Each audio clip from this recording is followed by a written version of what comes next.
Nott is a surgeon who has been honoured for his work in disaster and war zones, and Hamish de Bretton-Gordon is a leading chemical weapons expert. They've teamed up for Doctors Under Fire, a campaign trying to highlight the doctors and medical workers risking their lives to help those in conflict zones around the world. I'm delighted to say they're here with me now. Gentlemen, welcome to you. Dr. David Nott, if I can start with you. 28 doctors, we understand, left. I know that you've been working closely with all of them and have trained many of them as well. Are there any medical facilities for them to work in? Well, from Tuesday onwards, I heard that there was no actual operating theatres at all working. The hospitals, some of the hospitals are still there, receiving casualties, but there are no actual operating theatres able to operate on them. So you've got terrible scenes at the moment of the dead lying next to the living on the floor, nobody there to operate and stem the hemorrhage, and that's the big problem. There have been allegations, particularly in the last week, but also over the course of the last 5 years of this civil war, of chemical weapons being used. From a doctor's perspective, what does that look like, the physical implications of a chemical gas, for example, being used? Well, the chemical gas obviously affects the respiratory system. It affects the nerve. If it's a nerve agent, it will affect the nerves, and Hamish is much more au fait with all that. But what happens is that the chlorine, certainly, which has been dropped constantly, affects the patients who are underground because it's heavier than air, so it'll go down, it'll suffocate patients. The chlorine will link up with the water in the lungs and form hydrochloric acid, and it depends on how many parts per million there are, but if you've got lots of parts per million, then it will actually dissolve lungs, and it's a terrible thing because then if patients already have fragmentation injuries and they've got severe respiratory problems as well, it adds to the severe morbidity and mortality. I want to carry on with this theme, talking about the chemical weapons potentially being used. Hamish, in the last week, the Russians have said that they have evidence that it's not just a rebel side, but regime, rather, it's rebels as well who are using chemical materials against civilians. What kind of tangible evidence is there?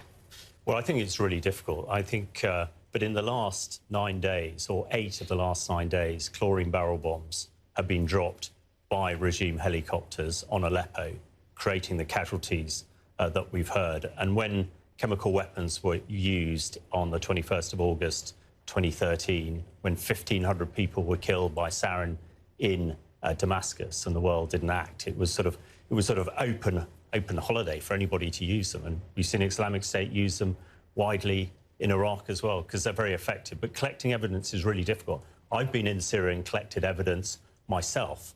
But I'm no authority. I'm not part of the Chemical Weapons Convention or the UN's Organisation for the Prohibition of Chemicals. So getting real evidence is the challenge here. Do we know who has these weapons, though? How easy is it to get hold of white phosphorus, chlorine gas, for example? Well, it's very easy. I mean, that's the huge challenge. We're seeing both in Syria and Iraq lots of use of toxic chemicals like chlorine, like white phosphorus, like napalm, and particularly the chemicals. You can get hold of as much as you like, and therein the issue. We know who's got them, and we pretty much know who's using them.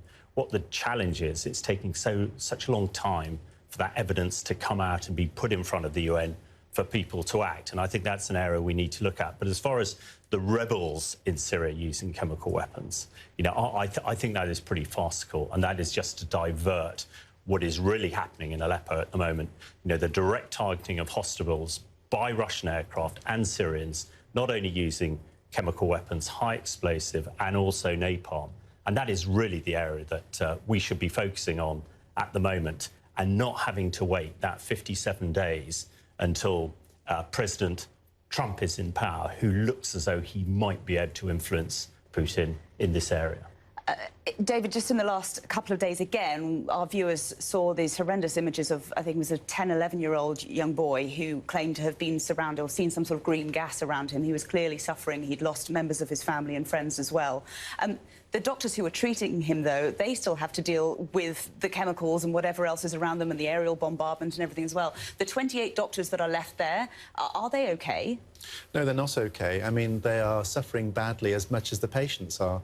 They've not got any food to to eat, they've got good water, they've not got any health supplies, so provisions or anything like that. They're trying their very best. And can you imagine what 28 doctors, they're not all surgeons, there are about 5 surgeons left. The rest of them are general practitioners and other sort of doctors. So they're physicians and surgeons. And the problem is that, you know, they're suffering just as bad as, and psychologically must be very stressed and tired and exhausted as well at the same time. Do they have the skills to perform the kind of surgery that's being demanded of them? Well, not really, because Right. there's only 2 or 3 really good surgeons left there now, and I'm linking in with them every single day. I have WhatsApp messages from them. They talk to me, I talk to them.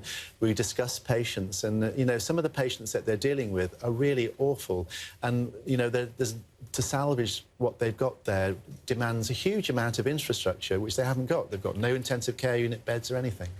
Hamish, Doctors Under Fire, this campaign that you've launched just in the last week, calling for a similar thing that we heard from in the video just now from Syrians actually in Aleppo, saying that we want the international community to act, and to act now. You mentioned before about the 57-odd days until Donald Trump is inaugurated. How crucial is it that the international community, the United Nations, does something in that time? Well, we believe it is absolutely crucial, and we think there are some really tangible things that can be done. First of all, aircraft tracking. Yeah, we can do that, to track aircraft that are bombing these hospitals. So at some stage, they could be named and shamed, and the International Criminal Court could take effect. Secondly, no bomb zones around hospitals. The Geneva Convention states that hospitals and religious sites should be protected, and that's not happening. Does it complicate things when you have Syrians asking for aid airdrops? Does that complicate the skies above Aleppo? Well, it does, but, you know, we shouldn't overstate it. Both the coalition and the Russians are controlling the airspace, first of all, to make sure they don't crash into each other. Right. So it's very doable. And the airdrops that the Syrians are asking for in Aleppo, you know, we have been calling the British government and others to do that. I mean, my personal experience in Afghanistan, you know, the Royal Air Force are the best in the world at this. We could drop, you know, hundreds of tons of aid every day into Aleppo and those other besieged areas. Putin is dropping aid every day into the areas that are besieged by Islamic State where Syrian troops are. So that can be done.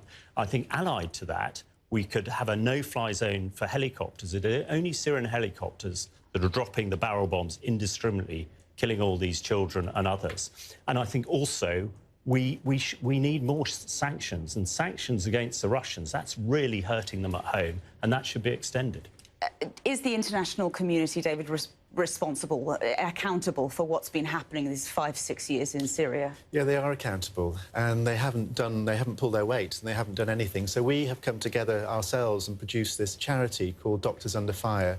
And this charity we launched last Friday, and it's 4 of us involved, 4 directors, and we're trying to get as many people as possible to sign up to Doctors Under Fire, just to highlight the risks associated with the doctors that are being affected at the moment and the hospitals being targeted. And we hope we can make this into a global type of event, that Doctors Under Fire can be something that tangible, that the British people can help with, understanding that, you know, this is something that we really need to get a grip of now. Well, we wish you the very best with your campaign as well. Thank you very much for joining us here on The World Right Now. Thank Dr. you. David Nott, Hamish de Bretton-Gordon. Appreciate it.